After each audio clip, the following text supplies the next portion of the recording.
On December 2, 1980, 4 Catholic women were brutally murdered in El Salvador. They were in the country as missionaries to help the poor. The political situation in El Salvador at the time was very dangerous. Civil war had been raging since 1979. Human rights violations were rampant and paramilitary death squads harassed the country. The ongoing crisis devastated the already poor economy and left many poor families in appalling conditions. Archbishop Oscar Romero called upon the combatants to spare civilians. He spoke out against injustices and he was a supporter of the poor. On March 24, 1980, Archbishop Romero was assassinated while celebrating Mass. His funeral Mass drew over 250,000 mourners. During the funeral, the mourners were attacked and 30 to 50 people died in the resulting chaos. People around the world condemned Romero's assassination, but the terror in El Salvador continued unabated. In late 1980, 2 Maryknoll sisters volunteered to help search out the missing, pray with the families of prisoners, bury the dead, and work with the people in their struggle to break out of the bonds of oppression, poverty, and violence. Maura Clarke was the eldest of the women. She was born in New York City and she was interested in missionary work from a young age. She joined the Maryknoll sisters when she was 19.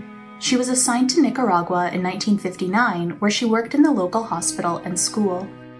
She was involved in protests supporting better living conditions for the poor and the vulnerable. She returned to the United States in 1976, where she educated people on the situation of the poor in Nicaragua. When she returned to Central America, she personally chose to go to El Salvador, where she knew that the political situation was tense and dangerous. She was known as a gentle yet resolute woman. Ida Ford was also a Maryknoll sister. She too was from New York. She worked as an editor while discerning her vocation. Her cousin Frances was an American bishop who was martyred in China. She was known as a lively person who loved to sing and dance. She was also a talented writer. With the Maryknoll sisters, she served assignments in Bolivia and Chile, where working with the poor had a profound effect upon her. Ida took her permanent vows just months before her eventual murder. She struggled with poor health, but she was determined to help the least fortunate members of society. Jean Donovan and Dorothy Kazel were also devoted to helping the poor. These 2 women worked in La Libertad, helping refugees of the ongoing war. Jean was born in Connecticut and had a master's degree in business. She was engaged to a doctor, but she felt called to both motherhood and missionary work. She ultimately decided to go to El Salvador as a lay missionary. She loved helping people, but she was worried too.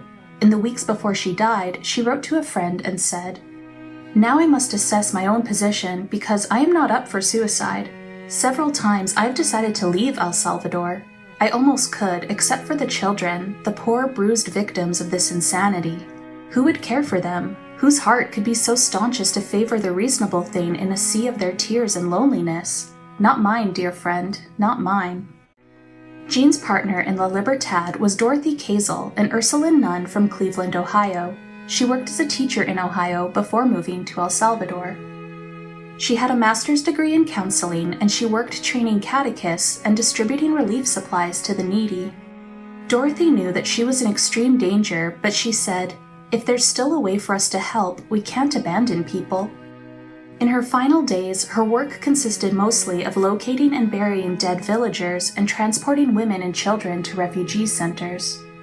On December 2, 1980, Maura and Ida were returning from a meeting in Nicaragua. Dorothy and Jean picked them up at the airport in El Salvador. The women were intercepted by members of the National Guard. They were driven to an isolated location where they were beaten, raped, and murdered. Their bodies were recovered 2 days later. The murders sparked international outrage. A United Nations commission determined that the murders were planned in advance. They also determined that there was a cover-up after the fact involving the El Salvadorian and American governments. In 1984, 4 men and their superior were convicted of murdering the women.